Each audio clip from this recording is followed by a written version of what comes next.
Number one, stress and chronic stress is something that's really something significantly impacting them in their lives.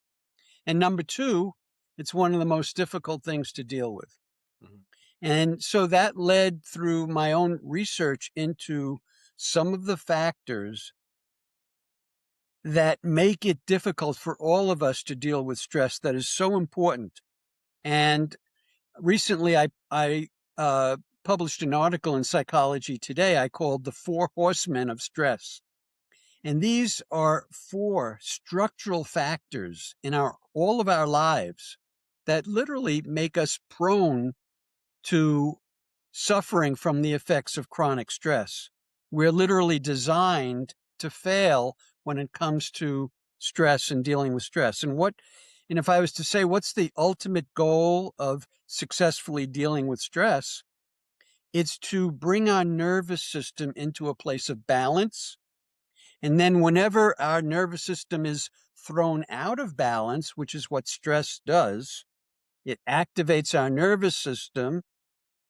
Um, and so we want to be able to bring ourselves back into this place of balance after stressful situations. But, think about your own life and you realize, and your audience as well, is that in our day, we have many stimuli that trigger threat, danger, which activates our stress response.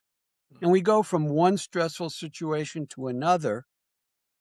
But our nervous system is not designed that way. Our nervous system is designed with two branches, not just the stress response branch called the sympathetic branch, but the recovery branch, the parasympathetic.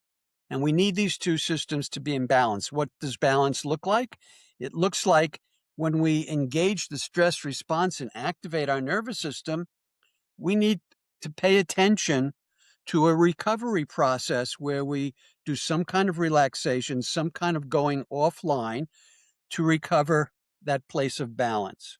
And so what happens in most of our days is we activate, then activate, then activate, and very quickly in our day, we're stretched the resources of our bodies.